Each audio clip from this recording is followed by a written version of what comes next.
Welcome to the Michigan Golfer Show. Join us each week as we explore the people, the places, and the events that shape our great game. It's the Bears' 25th anniversary, and we're here with Greg Johnson, who's covered quite a few Michigan Opens and I imagine some other stuff.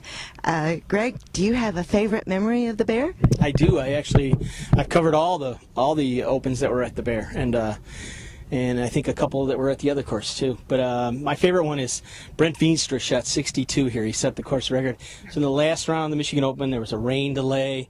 It didn't seem like the kind of day where anybody would do anything except just want to get done.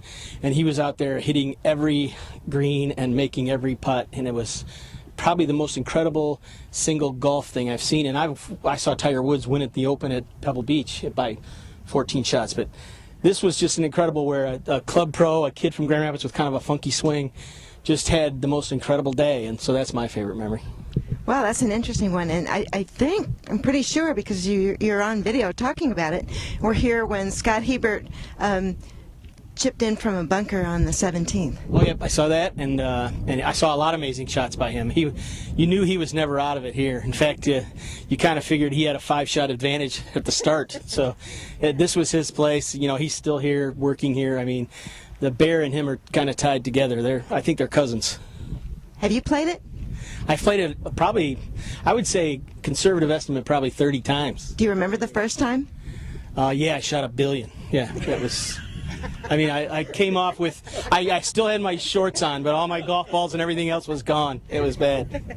It was a amazing I think that's a score that's going to be hard to beat, Greg. Thanks a lot. It's a record. Among the people who have good reason to celebrate the 25th anniversary of the Bear is Tim Hygh. How you doing, Tim? You know, this is the first time I have ever been here just to play. I've always been working here, so I'm having a ball. I really am. And I was here the very first day. I was a TV reporter in Traverse City.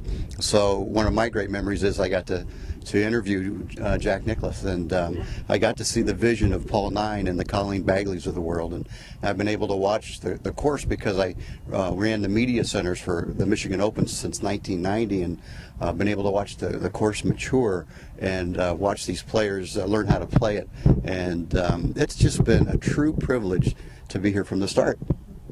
Well, a lot of times you're really back in the media tent and you're really not watching all that much. So that narrows it down a bit. Can you think of something you saw that you remember? Well, yeah, a couple of things that I saw. Most of them happened in the middle of the night. And you know, there was a big storm one year, and we had a press tent here. We didn't have after a while, and so the winds were just really coming up over the bay. And I got a phone call. It's 2 or 3 in the morning, so I run out in my gym shorts and I grab a cart. And what we're trying to do is we put golf carts on the tent, on the bottom of the tent, so the tent will not roll over. So that's one of my memories. And the other, did they work? It worked. It worked. And before that, we had this little octagon with a concrete slab. And this was back in the old days when Jack Berry was the king of golf riding. He still is. Don't think any differently. But Jack was really serious back then. And so we were having a wedge contest off of the concrete while Jack was still writing his game story. We were trying to hit wedges off of the concrete from the press area onto the 18th green. Well, we thought it was pretty funny. Mr. Berry didn't think it was very funny. So that's another one of my memories. And most of them happen in the press room, unfortunately. And the other thing that you have to watch out with, I learned on the Bear, if the geese leave the pond on 18, lightning's coming. Get out of the way. Hey, Tim, you've played it a few times. What's your favorite hole? Wow, that's a good one. I started the very first time I ever played here. I think I started on number 13 or 14. So whenever I go back there, I think about the very first time that I was honored to be invited to come out and play, and so that's my favorite hole. It's a little par 4, and yeah, and I really like it. Very cool. Thank you, Tim. No, thank you. Well, the sun is shining here at the Grand Traverse Resort and Spa, and Dave Richards claims he has a story about the Bear. Would that be true? That'd be true. We were here when the grand opening of the Bear. Actually, had a pretty cool. There was some pretty cool construction stories when Paul Nine would argue with Jack Nicklaus about how hard the Bear should be, because Jack wanted to build the nice resort course for everybody, and Paul Nine wanted the hardest golf course in the state. So they had some yelling matches out. But my most fun Bear story was when Jack got off the golf course after his original round with Doug Grove and all the people were around. I got to drive him off the golf course, and I drove them, and all day long I was amazed. The biggest thing, and then we posed for pictures, and the biggest thing was that the great big golden bear was 5 feet 9, and he was shorter than me. And I'm looking at the big guy sitting here thinking this was going to be the big Jack Nicklaus, and there he was. And I still have the only picture I have with an athlete my whole career, and it's with Jack Nicklaus, and I'm at least 1 inch taller than him.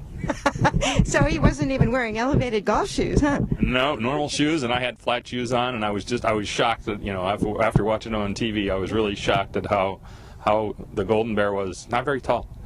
But a very big presence. Very big presence. Very big. He was the biggest presence I've ever been around. Dave, I imagine you've played this course once or twice. Do you have a favorite hole? I do have a favorite hole, the third hole. It's a par 5. It's a risk-reward hole. A lot of the better players can go for it in 2, but they've got to drive it over. There's woods on the side. There's a creek, and so it's a really good risk-reward hole. You can make a eagle or you can make a 7. And what do you usually do? What's your approach to it?